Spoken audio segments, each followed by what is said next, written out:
प्रिय विद्यार्थियों, आज का टॉपिक है हमारा अहस्तक्षेपवादी राज्य। इससे पहले हम लोगों ने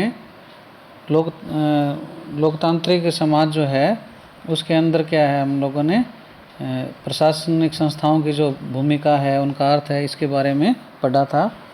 आज हमारा टॉपिक है अहस्तक्षेपवादी राज्य। यह बीए पार्ट सेकंड का है और पेपर फर्स्ट का है और यूनिट फर्स्ट है ये। तो ये यूनिट फर्स्ट का दूसरा चैप्टर है, तो हम इसके बारे में थोड़ी जानकारी लेते हैं। सबसे पहले हम लोग अहस्तक्षेपवादी जो राज्य है उसका विकास कैसे हुआ, ये जो अवधारणा है उसका विकास कैसे हुआ, इसके बारे में जानकारी लेते हैं। यह जो अवधारणा है इसकी उत्पत्ति 17वीं 18वीं शताब्दी में मानी जाती है और उस वक्त क्या है, राज्य का देवीय सिद्धांत जो था उसका बोलबाला था। देवीय सिद्धांत में क्या है, राजा को ईश्वर का दूत माना जाता था और राजा की आज्ञा पालन करना और ईश्वर की आज्ञा पालन करने के समान था। और इस वजह से क्या है, राजाओं ने क्या है, जनता की भावनाओं के विपरीत उन पर बहुत ज़्यादा कर लगा दिए और ऐसे नियम और कानून बना दिए जिससे जनता की स्वतंत्रता नष्ट हो गई। और ऐसा करने से क्या है, जनता का विरोध शुरू हुआ और ये जो राज्य के द्वारा कार्य किए गए थे उससे क्या एक बौद्धिक क्रांति उत्पन्न हुई। ये जो बौद्धिक क्रांति है उसी को ही हम क्या कहते हैं, अहस्तक्षेपवादी राज्य कहते हैं। क्योंकि राज्य ने क्या है, व्यक्ति पर इतने बंधन डाल दिए जिससे क्या है, व्यक्ति की स्वतंत्रता, गरिमा, उसका विकास, ये सब क्या अवरुद्ध हो गए। तो क्रिया के फलस्वरूप प्रतिक्रिया होती है, ये एक स्वाभाविक नियम है भौतिक शास्त्र का। तो इससे क्या है, राज्य के खिलाफ आवाज़ उठी। ये जो आवाज़ थी वो आवाज़ ही क्या है, अहस्तक्षेपवादी राज्य की मांग के रूप में उभर कर आई।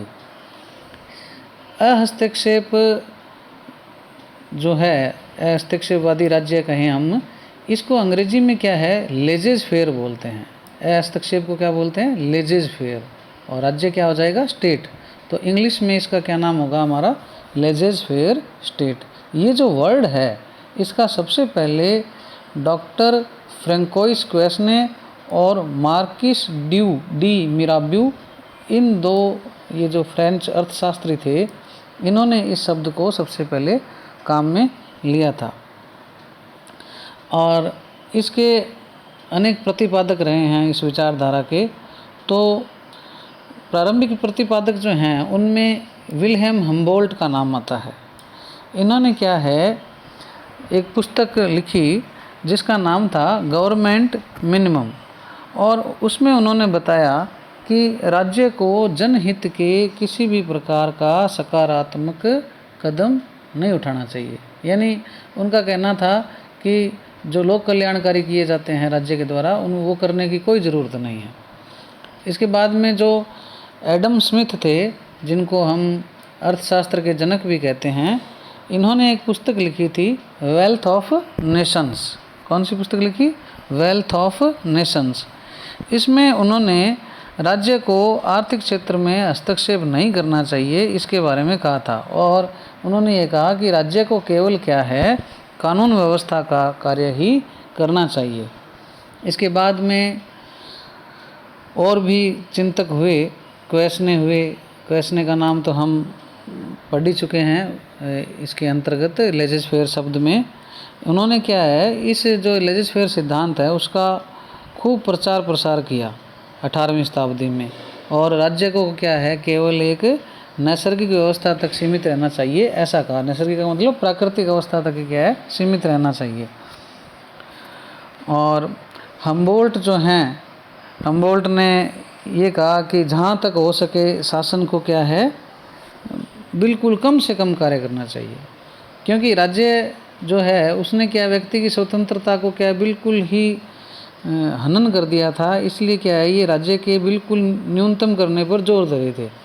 इसके बाद में जॉन स्टुअर्ट मिल जो हैं, इन्होंने क्या है राज्य को एक आवश्यक बुराई बताया, और ये राज्य की समाप्ति के तो पक्षधर नहीं थे, परंतु वो ये कहते थे कि राज्य को न्यूनतम कार्य करना चाहिए और व्यक्तियों को ज़्यादा से ज़्यादा स्वतंत्रता देनी चाहिए। इसी में आगे जो चिंतक आते हैं हमारे हर्बर्ट स्पेंसर जो हैं, इन्होंने भी राज्य को एक आवश्यक बुराई माना और राज्य की शक्तियों का ये विरोध करते थे। और इन्होंने यह कहा कि व्यक्ति में इतनी योग्यता होती है कि वो अपना विकास कर सकता है।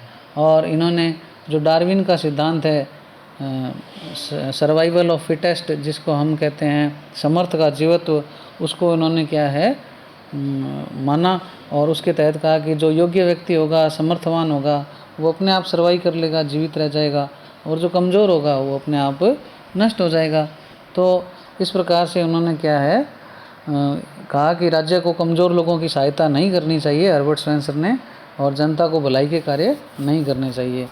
इसके बाद में जो फ्रीमैन थे, फ्रीमैन ने यह विचार व्यक्त किया कि वो सरकार सबसे ज़्यादा अच्छी है जो कम से कम शासन करती है।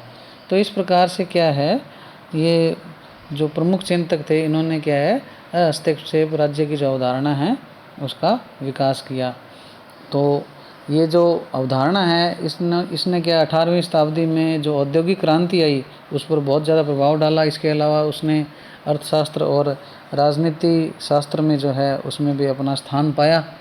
तो अब हम इसके पश्चात जो अहस्तक्षेपवादी राज्य है उसका क्या अर्थ है इसके बारे में थोड़ा देखते हैं। हस्तक्षेपवादी जो राज्य है उसको हम जैसा कि पहले पढ़ चुके हैं कि उसको अंग्रेजी में क्या बोलते हैं, लेजेज फेयर बोलते हैं। ये जो लेजेज फेयर है यह फ्रेंच भाषा का शब्द है, लेस सर फेयर, जिसका मतलब होता है कि व्यक्ति को अकेला छोड़ दो, जिससे क्या है वो अपना कार्य निर्विघ्न रूप से इच्छानुसार कर सके। अंग्रेजी में इसको ये कहेंगे लीव टू डू और लीव टू बी, मतलब जैसा वो करना चाहता है अपने हिसाब से उसको क्या है करने दो। इस विचारधारा के कुछ दूसरे नाम भी हैं, जैसे इसको व्यक्तिवादी विचारधारा भी कहते हैं या राम भरोसे राज्य की विचारधारा भी कहते हैं, क्योंकि राज्य को ये क्या बिल्कुल सीमित कर देता है। वो कहता है कि उसको सिर्फ ना लोक कल्याण कार्य तो करना ही नहीं है, उसको कानून व्यवस्था सुरक्षा वगैरह जो हैं उस वो ही कार्य करने हैं, बाकी सारे काम क्या है व्यक्तियों पर छोड़ दो, वो अपनी योग्यता के हिसाब से अपने सामर्थ्य के हिसाब से वो अपना कर लेंगे। अब हम इसकी अगर थोड़ा डेफिनेशन सी देखें तो मोटे तौर पर क्या आता है कि वेबस्टर न्यू वर्ल्ड जो डिक्शनरी है वो ये कहती है हस्तक्षेप का मतलब होता है व्यक्तियों को बिना किसी हस्तक्षेप या निर्देश के कार्य करने की अनुमति देना।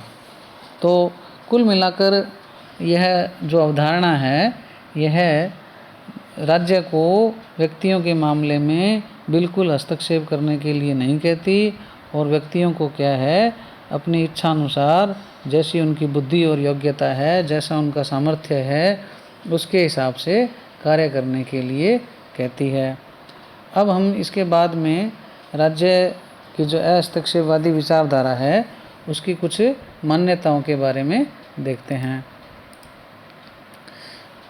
इसकी मान्यताओं में जैसे पहली मान्यता है कि व्यक्ति के व्यक्तित्व का जो विकास है वो एक स्वतंत्रतापूर्ण वातावरण में ही हो सकता है, बंधन में नहीं।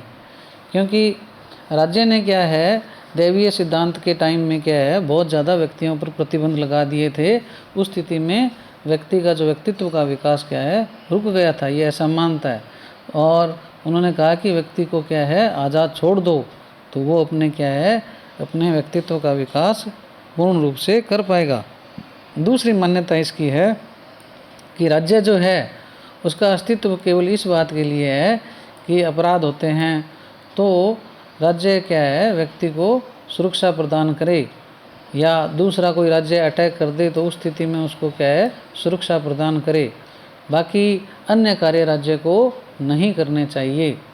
और तीसरा उसकी मान्यता है कि मनुष्य का जो भौतिक और आर्थिक विकास है वो प्रतियोगिता के द्वारा ही हो सकता है। और जब राज्य अपना हस्तक्षेप करेगा तो प्रतियोगिता खत्म हो जाएगी। तो उस स्थिति में समाज में भौतिक और आर्थिक विकास के लिए स्वतंत्र कंपटीशन जो है वो बहुत ज़रूरी है। उससे क्या होगा, जो व्यक्ति योग्य होगा, जो सामर्थ्यवान होगा, वो क्या है आगे निकल जाएगा, और उससे क्या है जो विकास है, डेवलपमेंट है, वो क्या है स्वतः ही हो जाएगा।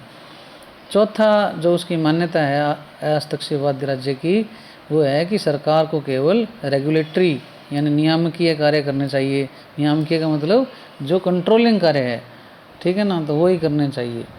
तो उसमें क्या है, ज़्यादातर तो वो क्या है सुरक्षा से संबंधित कार्य, कानून व्यवस्था से संबंधित कार्यों को ही कहता है, जिससे क्या है कोई व्यक्ति जो है किसी दूसरे व्यक्ति को हानि ना पहुंचा दे, बस वो इतना ही कंट्रोल करे, बाकी व्यक्तियों को अपने हिसाब से काम करने दे।